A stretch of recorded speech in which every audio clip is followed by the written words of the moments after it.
E justamente por essa proximidade do colaborador com o cliente, né, nada melhor do que ele ser o teu departamento de inovação.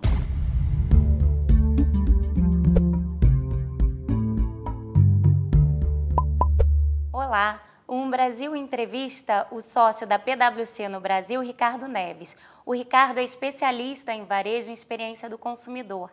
Ricardo, obrigada por essa conversa. É um prazer estar aqui com você. Ricardo, vocês fizeram uma pesquisa que mostra que o percentual de brasileiros que dizem ter comprado serviços ou produtos via smartphone subiu de 15% em 2013 para 50% em 2019. É um aumento bastante grande num período curto. O que é o novo consumidor brasileiro e o que ele espera das empresas? Olha, essa é inclusive uma pesquisa que a gente faz em nível global, ou seja, são mais de 25 países, onde a gente entrevista cerca de 1.000 consumidores por país, para justamente entender um pouco dessa mudança do comportamento, a evolução do comportamento. Essa pesquisa a gente já atua no Brasil hoje com quase 7 anos de execução, o que nos dá uma visão muito interessante, não só daquela foto, né, do que está acontecendo agora, mas como é que ela vem evoluindo.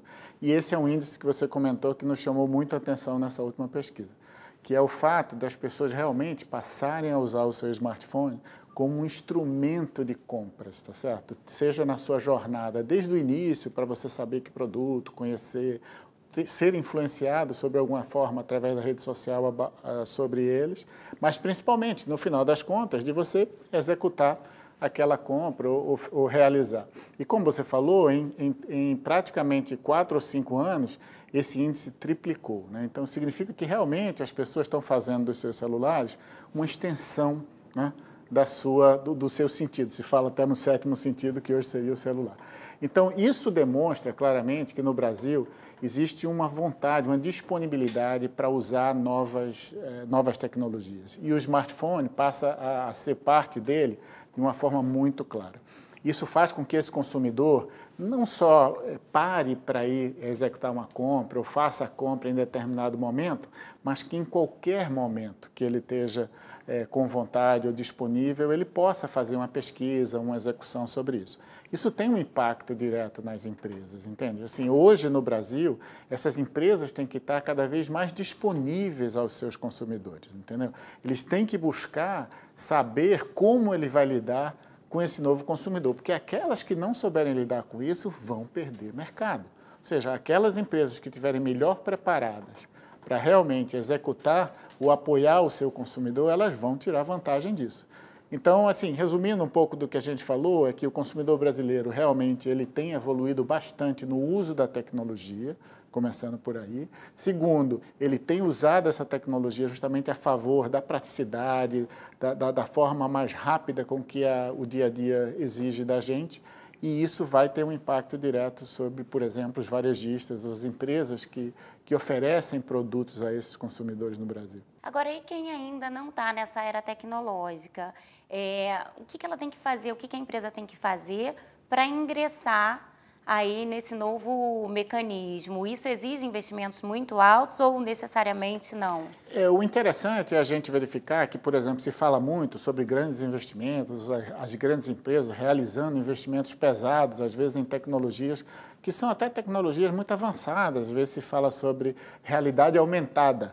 Aquilo que você pega um celular e você passa diante de um produto, na gôndola, e aquilo ressalta para você informações sobre aquele produto, por exemplo, que você não teria antes. Ou de temas como inteligência artificial, né? O uso de dados para saber o que é que o consumidor faria ou não. Esses são investimentos altos que são feitos muitas vezes por algumas dessas empresas. Porém, eu te falo também que a inovação, ela cada vez mais surge da necessidade, surge do entendimento do que é necessário para aquele consumidor, entendeu? E muitas vezes empresas de médio ou pequeno porte, elas têm uma condição, elas têm um olhar sobre o entendimento desse consumidor, às vezes diferente do olhar do grande varejista ou da grande empresa. E hoje, com o próprio celular, com os próprios aplicativos, né, com o que está disponível muitas vezes em empresas chamadas startups, né, que trazem soluções simples para resolver problemas também que são importantes para aquele consumidor, qualquer um pode fazer investimentos, vamos dizer, ou seja, buscar resolver problemas de seus clientes, entendeu? Não necessariamente apenas com grandes investimentos, muitas vezes com muita criatividade e principalmente pesquisa. Hoje, por exemplo, você tem praticamente alguns grupos de empresas, por exemplo, de startups, tentando resolver problemas do consumidor, entendeu?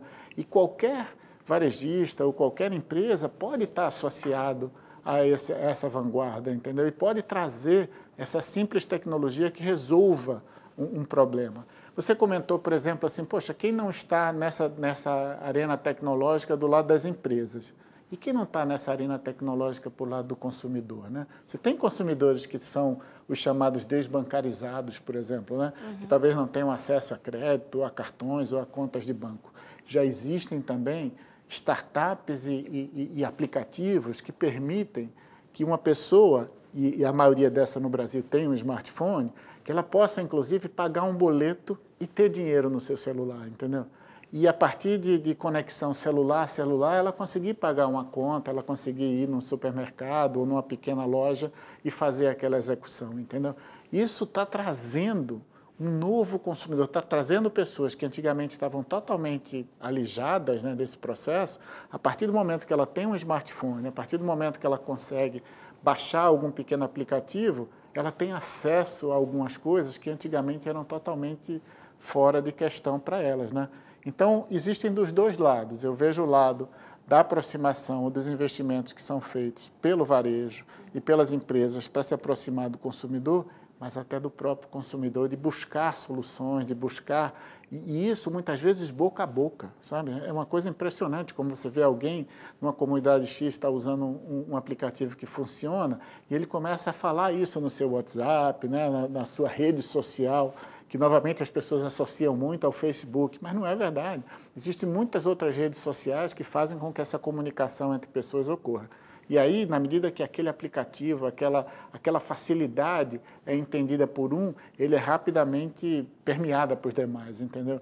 Vira algo quase viral e pode trazer muitos outros consumidores a uma baila que não existia antes. Inclusive, você tem falado muito da importância de uma jornada positiva de compra para o consumidor. Queria que você falasse um pouquinho desse conceito. O que seria uma jornada positiva? Eu acho que uma jornada, o que a gente comenta às vezes de jornada positiva é o fato de alguns conceitos. O primeiro é que a compra em si, quando ele é executada, por exemplo, num celular, etc., aquilo é um step, é um passo daquela compra, entendeu? Aquela compra, na verdade, começou, como eu falei, desde o momento que a pessoa descobriu que existia aquele produto ou serviço que ela nem sabia, né? Talvez um modelo novo de uma determinada coisa, ou que alguém comentou com ele justamente numa rede social ou num comentário sobre alguma coisa que ocorre. Aquilo começa o processo de jornada de compra. E ele passa por vários estágios de entendimento, estágios de olhar se eu tenho condição ou não de comprar aquilo, achar a melhor forma de comprar, quem eu vou comprar, e não só realizando a compra, mas o chamado pós-compra, né? Como é que ele é atendido e como é que ele é suportado por tudo isso. Então, a jornada de compra passa por todos esses diferentes estágios, né? E o que a gente chama de jornada positiva é que o varejista ele esteja, de alguma forma, presente em todos esses estágios, entendeu? Desde o seu posicionamento numa rede social, desde a sua propaganda ou visão em relação àquele produto ou serviço que ele está vendendo, na própria hora da execução da compra, como é a experiência do usuário, seja no seu aplicativo, seja na sua loja, como é que ele é atendido, né? E como é que ele se sente realmente valorizado por aquilo que ele está fazendo na loja. Então, todos esses estágios são muito importantes para que, no final das contas, aquela compra seja repetida, aquela experiência seja multiplicada por outras pessoas. É isso um pouco que a gente chama de jornada positiva. Talvez um comentário que eu adicionaria ao tema de jornada positiva, se você me permite, é o fato de que a componente, a gente sempre pensa isso numa componente muito tecnológica, né? Ou seja, como é que isso chegou na rede social, como é que ele conseguiu facilmente fazer um clique e buscar. Hoje em dia você já vê até em várias farmácias ou em vários outros tipos de varejo, o fato de você compra e ir buscar o seu pacotinho já pronto lá, ou seja, facilitando esse processo. E a gente pensa tudo isso muito no aspecto de tecnologia.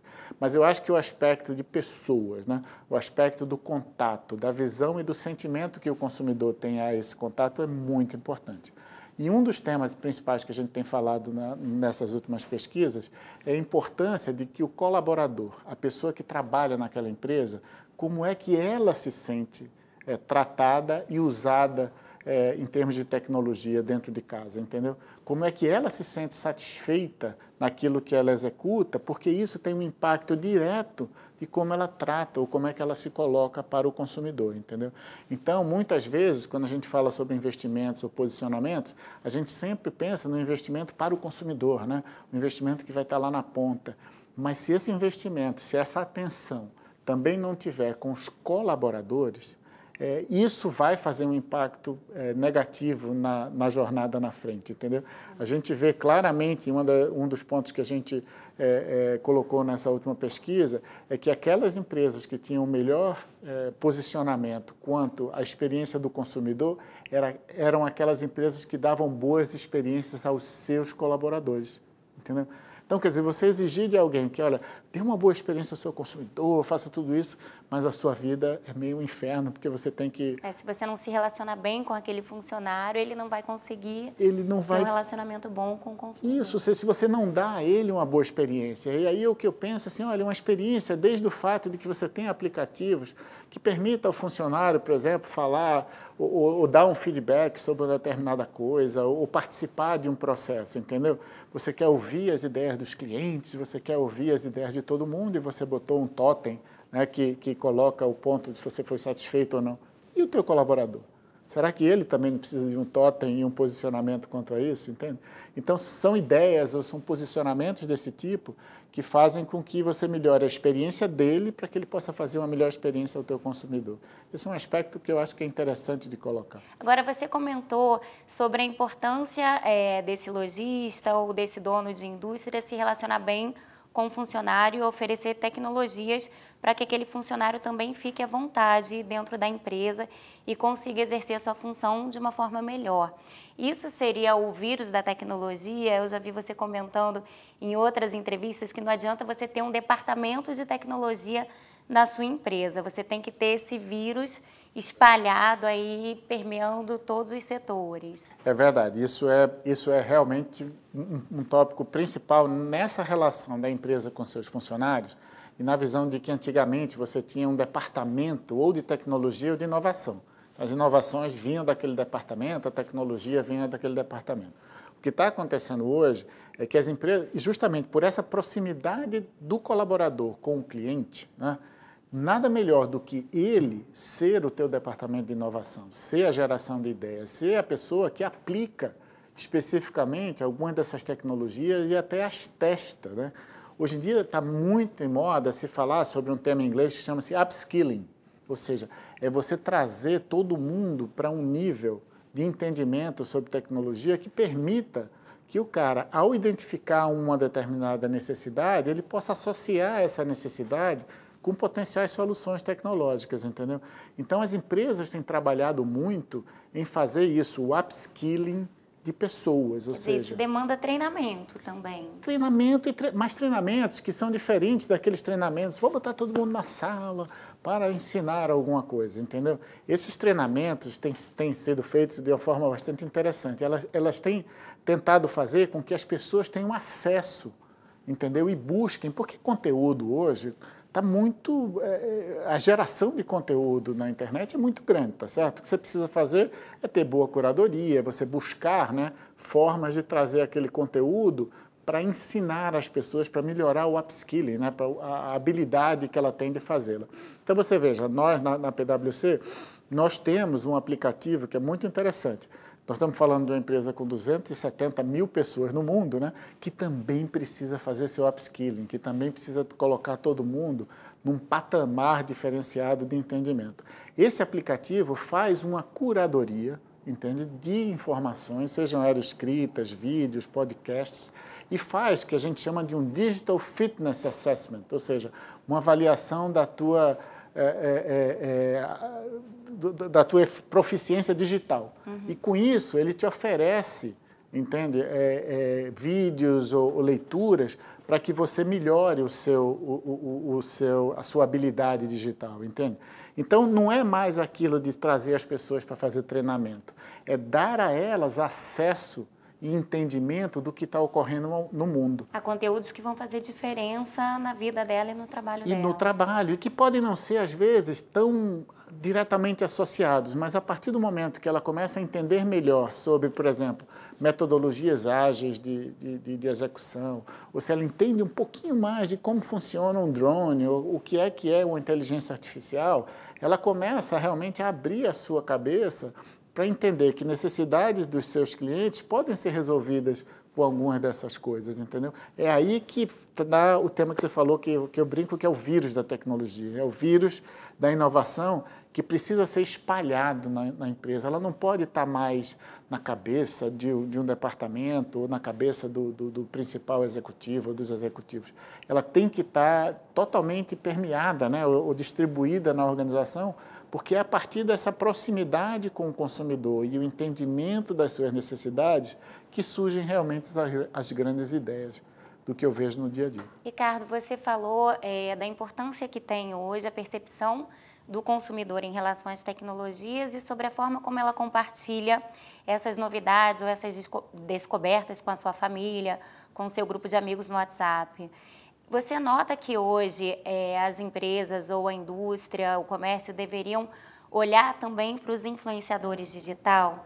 E de que forma? Existem influenciadores com diferentes perfis? Por exemplo, um vai ser considerado mais como uma publicidade, um anúncio, o que seria equivalente a um anúncio em revista no passado. E o outro vai focar mais no engajamento. Você vê essa diferenciação? Talvez essa é uma das coisas que a gente procurou nas pesquisas, identificar o que é que influencia as pessoas, né? E claramente, as informações de sua rede social de forma mais abrangente eram grandes influenciadores de compras. Isso está, eu vou te perdoar que eu não tenho o percentual específico, mas sei que no Brasil ele é um percentual significativo, inclusive em relação ao mundo. Então, o brasileiro ele é muito influenciado sobre isso. Então, quando a gente fala também de influenciadores digitais, a minha percepção ou o meu entendimento, talvez eu não sou tão especialista nessa área, mas eu posso te falar em relação ao do que eu vejo em termos de comportamento do consumidor, é exatamente um pouco do que você falou. Eu acho que o consumidor hoje ele tem claramente associado que alguns dos influenciadores são, de alguma forma, propagandas, assim, que eles estão associados a um tipo de influência que é como aquela do que eu via no comercial. Que não necessariamente é genuíno. Pois é, que era um pouco daquele comercial da TV, ou o tema do rádio, ou o cara que faz aquela propaganda assim, não, mais institucional, né? Por outro lado, eu acho que existem influenciadores que talvez tenham menos esse nome, entendeu? Que eles tenham muito mais um conteúdo e tenham seguidores que realmente veem um valor agregado naquela discussão deles. Até mesmo nos pequenos grupos, entende? Assim, se você olhar direitinho, existe também pequenos grupos, sejam de consumidores, sejam de apreciadores de uma marca ou de outra, que terminam sendo tendo muito mais credibilidade do que, muitas vezes, assim, influenciadores genéricos, né, vamos dizer, nesse contexto. O que a gente vê também é as empresas investindo em criar, né, em criar comunidades, em criar temas de comunidades de interesse. E a partir daquela comunidade de interesse, então você pega, sei não, uma loja de materiais esportivos, entendeu? Ao invés dele fazer, né, um fã-clube da loja, que talvez possa parecer muito mais propaganda ou menos, como você falou, autêntico, ele vai criar, por exemplo, vai suportar uma comunidade de atletas, entende? Ou de pessoas que gostam de fazer jogging no fim de semana, e a partir dali ele vai influenciar aquelas pessoas a criarem seus próprios influenciadores.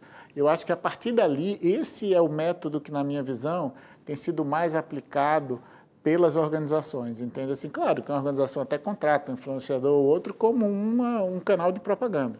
Porém, a criação de comunidades ou a inserção daquela empresa numa comunidade já estabelecida pode ser um meio de buscar influenciadores para sua marca até mais efetivo do que simplesmente contratar um influenciador digital. Ricardo, a gente vê aí no Brasil, não só no Brasil, mas no mundo todo, uma polarização política muito grande. Algumas marcas em alguns países tendem a se posicionar. A gente viu nas eleições americanas marcas que eram contra o Trump ou a favor do Trump. No Brasil, isso ainda não é um movimento muito forte.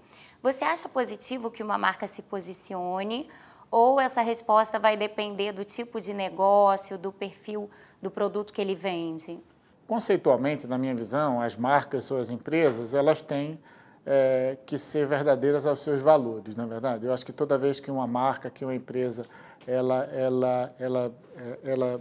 sabe, segura os seus valores ou se posiciona com eles, eu acho que ela vai progredir, ela vai continuar a se desenvolver. Então, acho que na linha de radicalizações ou de posicionamento, sejam políticos, sejam de ideias, eu acho que a marca tem que continuar a ser verdadeira ao seu valor.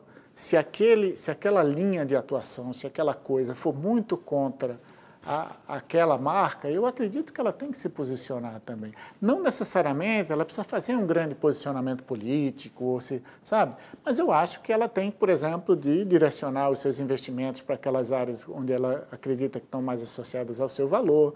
Ela tem que se dissociar, muitas vezes, a outros pontos que não estão. Então, de uma forma sucinta, eu acho que a marca tem que ser real ou alinhada com o seu valor. E tomar decisões ou ações que estejam alinhados com isso, entendeu? Não necessariamente também de ações radicais ou não do outro lado. Eu só acho que ela precisa estar verdadeira, porque é isso que vai manter os seus consumidores, entende? Ou então se posicionar sobre temas específicos. Sem dúvida. Se aquilo está no valor da marca, se aquilo é o core dela, ela tem que se posicionar, não é verdade? Ou seja, se você pensar, por exemplo, algumas das marcas refrigerantes do mundo, ou outras, me lembro especificamente a PepsiCo fazendo um posicionamento muito forte sobre a redução do sal na fórmula, ou do açúcar, inclusive, no próprio refrigerante, etc. E uma série de empresas e marcas se colocando em prol dessa visão, entende? De diminuir, por exemplo, a incidência de pessoas obesas e coisas desse tipo, entendeu? Então, isso eu acho que é muito benéfico para a marca, entende? Quando ela se posiciona diante do seu valor, que é ter, no caso da Pepsi, uma nutrição que seja saudável, que faça com que as pessoas fiquem felizes. Eu acho que a coisa dela hoje está, cada mordida um sorriso ou alguma coisa assim, ou cada gole um sorriso. Falando um pouquinho mais de valores, você acha que o consumidor brasileiro está atento às relações de trabalho dentro da empresa da qual ele está comprando aquele produto? Por exemplo, você acha que ele está prestando atenção em qual é a política de gênero, política de raça, de contratação ou de promoções de determinada empresa? Olha, eu acho que isso tem aumentado. A gente também teve uma pesquisa específica sobre o que influenciaria o consumidor em relação à posição da marca, né, muitas vezes. Algumas delas em relação à sustentabilidade, por exemplo, o uso do plástico, mais embalagem, menos embalagem, como é que aquilo influenciava o consumidor. E a gente viu que o consumidor brasileiro está evoluindo nesse sentido. Ele está prestando mais atenção, né, a essas marcas, principalmente inicialmente mais associadas à sustentabilidade. Embalagens, plásticos, etc. Talvez nesse outro aspecto que você está falando, de forma mais abrangente, principalmente com as relações trabalhistas, talvez o que eu sinta, por outro lado, e aí realmente é um sentimento meu, é que eu acho que as pessoas tendem a buscar essas marcas e a se, como é que se diz, a se espelhar nelas. Se você entra numa loja e você vê diversidade, e você valoriza a diversidade, você se sente melhor naquela loja, né? Se você também, ao ler, ao escutar, a ter amigos ou pessoas que trabalham lá, que falam bem do ambiente, coisa, você associar que aquela é uma empresa que respeita, né, as pessoas. Então, eu acho que talvez essa coisa da valorização da diversidade, do posicionamento da empresa, tem a ver com isso de você conseguir se espelhar, de você conseguir ver que aquilo que você valoriza também está sendo valorizado por aquela empresa. Novamente, a capacidade que a marca tem de ser verdadeira com o seu valor, entende? Eu acho que toda vez que você tem uma marca verdadeira com seu valor, ela vai atrair as pessoas que também valorizam aquele mesmo ponto. Eu acho que talvez seja um pouco por aí. Comparando com outros países, sustentabilidade ainda não é um tema que impacta tão fortemente a decisão de compra do consumidor brasileiro. Mas certamente isso tende a mudar aí ao longo dos anos. Você acha que as empresas hoje já precisam se preparar pensando nos próximos 10 anos, 15 anos? Sem dúvida, sem dúvida. Eu acho que hoje, como você comentou, a gente vê uma evolução, ou seja, o consumidor brasileiro está mais atento, mas ele também está atento num nível menor do que a gente vê outros consumidores, principalmente de países mais desenvolvidos, ou seja, na Europa, mesmo nos Estados Unidos, mas principalmente na Europa, existe uma clara preocupação de sustentabilidade, entende? Então, quer dizer, a decisão do consumidor que fala sobre, peraí, essa embalagem me parece razoável para esse produto, ela é muito fora de questão. Esse produto usa muito plástico, ou plástico, sabe?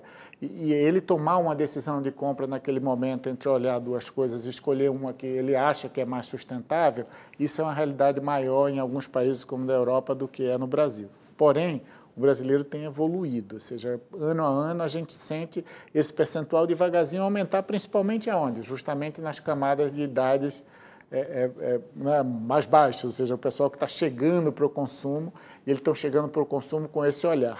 Tem escolas até que hoje já incentivam as crianças a levarem o próprio copinho, já Absolutamente. não usam mais material descartável, né? Absolutamente. Eu acho que hoje, assim, nas escolas, nós, por exemplo, da PwC, somos uma empresa que temos uma idade média, você acredita, de 28 anos no nosso grupo de execução aqui no Brasil. E isso fez com que, por exemplo, a gente também abolisse praticamente, não foi 100%, mas abolimos praticamente os copinhos de plástico na organização aqui, e todo mundo ganhou um copo de bambu que você vai e lava e coloca, que também não é só plástico, então tem uma composição nisso, e isso foi algo que foi super bem recebido pelo grupo, entendeu? Porque todo mundo se sentiu não só participante de falar do outro, mas de fazer dentro de casa, né? Colaborando, né? Praticamente participando disso, né? A gente viu também muita gente parando de usar o canudo, né? Ou as cidades começando a trabalhar no tema de colocar canudos de papel ou não usar mais os canudos de plástico, né? Eu acho que isso é uma realidade que está permeando em todas as organizações e principalmente hoje. Eu acho que, apesar de não ser algo que o consumidor brasileiro toma uma decisão claramente naquele momento, mas isso vai crescer e as empresas precisam se preparar para isso, porque aquelas que estiverem colocando essa ideia, essa mensagem agora, essa premissa, elas vão estar, né, alinhadas a esse consumidor que está começando a chegar agora e que vai continuar a ser o consumidor fiel para ela no futuro. Ricardo, tecnologia tem um lado que encanta e tem um lado que às vezes assusta. Fazendo uma analogia à comunicação, quando surgiu a TV, a gente achou que ia ser o fim do rádio e não foi. É verdade. Quando a gente pensa em tantas plataformas tecnológicas e tantas novidades, vai ser o fim da loja física? Uhum. Não, assim, claramente essa é uma discussão que tem tido ao longo do tempo, e eu acho que as analogias que você fez, né, de que de repente uma mídia, né, de vídeo e totalmente distribuída ia acabar o rádio, ia acabar, e a gente sente que essas coisas vão mudando de papel, mas elas vão sendo adicionadas ao leque que uma pessoa tem. Eu acho que o papel da loja vai mudar ao longo do tempo e já tem mudado. Se você olhar direitinho, tem muitas lojas conceitos, tem muita loja que tem um papel até diferente na relação do consumidor. Algumas delas que são lojas chamadas vitrines, né? Que tem todos os produtos de todos os tamanhos que as pessoas podem experimentar e coisa e tal, mas elas não vão levar nada dali. Elas vão receber em casa, por exemplo. É um outro conceito.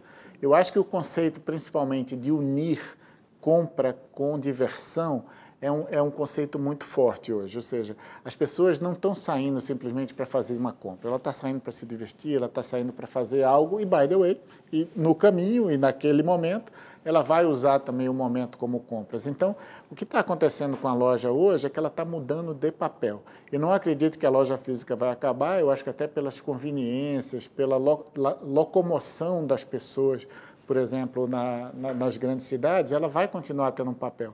A gente vê que esse papel, deixa eu dar um exemplo, por exemplo, a gente viu claramente nos últimos anos uma proliferação muito grande de mini mercados ou até do papel da farmácia e do sortimento que uma farmácia tinha há 5, 10 anos atrás e o sortimento que ela tem hoje.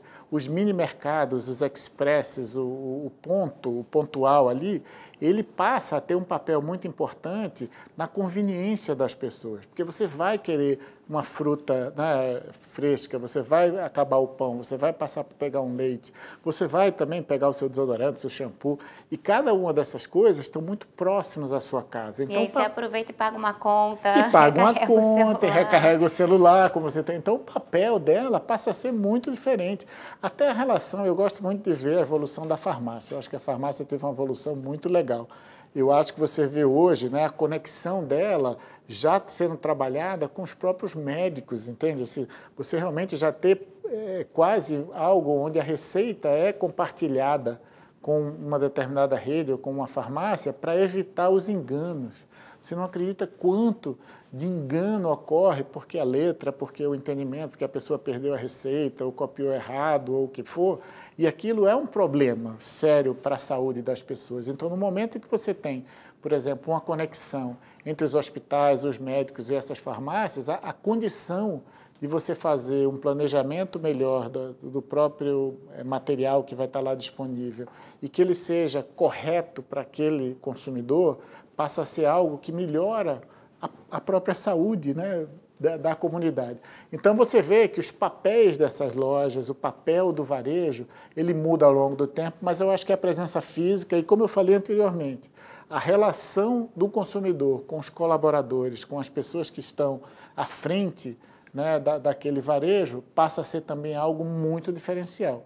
Novamente, assim, estando numa farmácia e observando um pouco isso, você vê que hoje os farmacêuticos, principalmente com as pessoas de mais idade, né, eles têm um tipo de atenção, eles têm um relacionamento que aquele cliente não sai daquela farmácia de forma alguma, entendeu? Porque eles são chamados pelo nome, sabe? Eles chegam lá, ela já tem todo um histórico do que ele usa, do que fez, do que aconteceu, e aquilo é uma relação que, novamente, a gente talvez até visse isso lá no passado, né, quando a gente falava do farmacêutico, mas nessa amplitude que a gente tem hoje, e suportado pela tecnologia, passa a ser algo bem diferente. Existem estudos que mostram que muitas das profissões que vão existir em 2030 ainda não foram nem criadas. É verdade. Daria para a gente falar isso do comércio e do setor de serviços? Existem serviços que ainda estão para ser criados ou que você já percebe lá fora, mas que ainda não existem no Brasil? Olha, eu não sei se tem tantos assim que eu percebo, talvez a composição do que a gente fale sobre essas novas profissões, né, é que elas não deixam de ser, às vezes, até adaptações ou novos serviços que a gente vê diante de serviços que antigamente não estavam tão disponíveis, né. Eu acho que quando eu vejo um varejo, por exemplo, que incorpora novamente, propósito, o valor naquilo que ele está fazendo, então você tem, vamos dizer, um supermercado muito sofisticado, com um assortment, né, uma disponibilidade de produtos culinários muito interessantes, e ele passa a ter o quê? Ele passa a ter aulas de culinária, ele passa a ter, né, produtos prontos na sua, para serem consumidos. A gente vê, você perguntou um pouco lá fora, e que eu acho que é muito comum e que a gente vê menos no Brasil, talvez.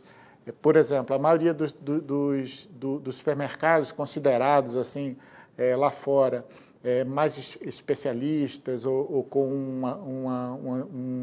um assortment de produtos diferenciados, normalmente ele tem restaurantes dentro dele.